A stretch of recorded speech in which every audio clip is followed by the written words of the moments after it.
How you doing? Welcome back to the channel. Today, the question is, solar or not to solar? That is the question. Let's get into it.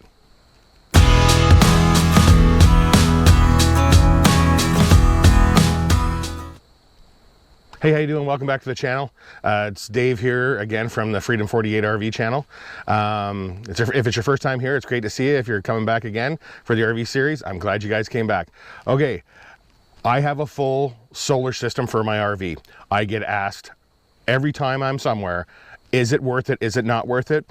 I'm going to go through what we've learned in the 5 years of full timing and having a full solar system, and the reasons we got it and the pros and cons for it. So honestly, it falls into a who, what, when, where, and why type scenario. Who's going to use solar? Boondockers. What will it run? It depends on the size of the system, and it depends on your rig as well. You're going to have to do a power assessment. You're going to need to understand what solar and battery power can do and what it can't do for you. When you can use it, summer and winter, either way, it's fine. Where? Out when you're boondocking, out in the sticks. And our biggest reason for getting it was the why. We wanted to have standalone full freedom to be off-grid, to be in a park, to be on the side of a field, to be at friend's place. We wanted to have that freedom to be self-sufficient and standalone power. So that's why we did it. I think for us, it boiled down to, is this going to be worthwhile? Is it going to be worth the money? My system was upwards of almost $14,000 from start to finish installed. So it's a good size money investment, and you have to decide, okay, can I do it myself? Do I need to have it professionally installed? All that kind of stuff. For me, it was, I designed it, I did the power assessment, and then along with a professional, we installed it.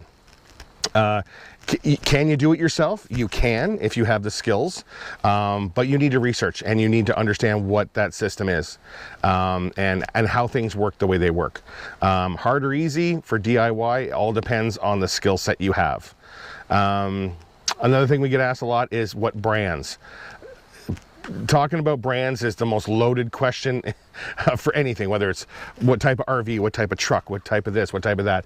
I went with 100% Go Power components, Go Power inverters, Go Power batteries. I'm not sponsored, I'm just saying that's what I went with. There's tons of different brands out there, different companies. They all have their advantages, and of course they all have their disadvantages. You need to find out what's going to work for you. I went with 100% Go Power because based on the research I did, it was what was going to work best for me. One question we do get asked a lot as well when it comes to solar is, will I ever recover the cost? Will I ever get that money back, or will it pay for itself? We found for us, once we figured out what kind of RVers we were, and we decided that we're campground / RV park RVers, the solar system will probably never pay for itself because we won't be using it as much as like someone who's a full-fledged boondocker style person. We did do a bunch of boondocking when we first started out, at friends' places, visiting. We always had our own power. That was great, and it served its purpose.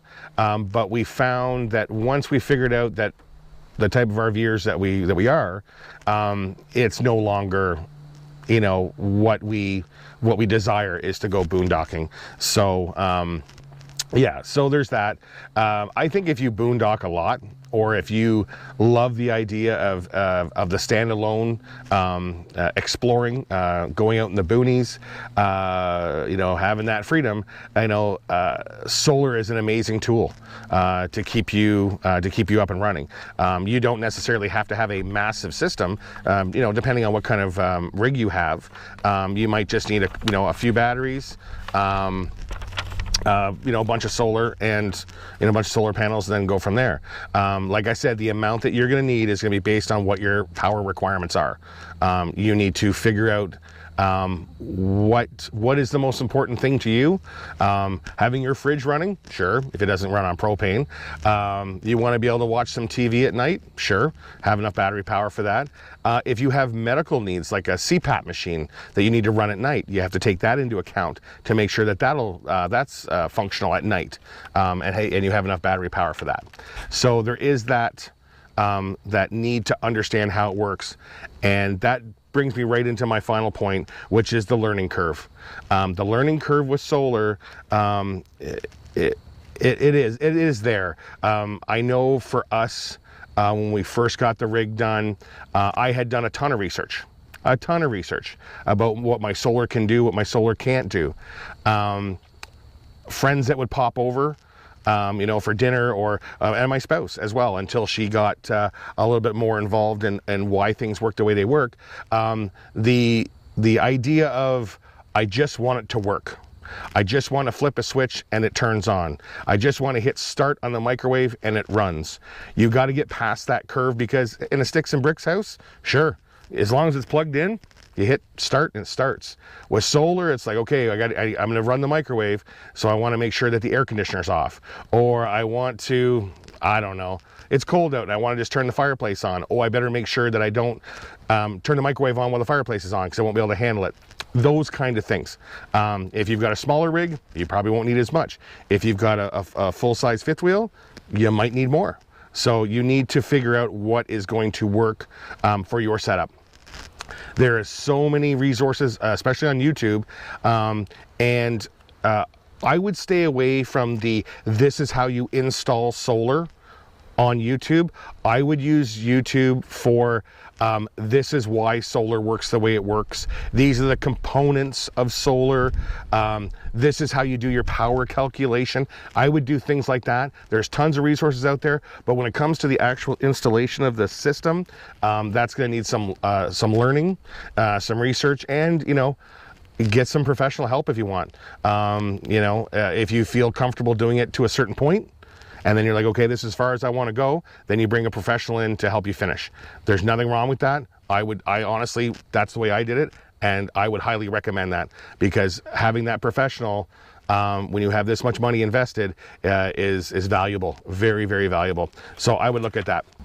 Okay, so that's all I got for the solar, to solar or not to solar. Like I said, do your research, figure out if it's what you need, if it's what you want to do. Take a look at the resources on YouTube. There's lots out there. If you like the video, give it a like, subscribe if you want, but most importantly, drop me a comment. I'd like to hear from people that are researching solar or have done solar, and if it has worked out the way that they thought it was going to work out, kind of like the way we thought it was going to work out for us. So drop me a comment, let me know. I'd love to talk to you. And like I said before, I'm Dave from the Freedom 48 YouTube channel, and hopefully we'll see you on the road. Talk to you later. Cheers.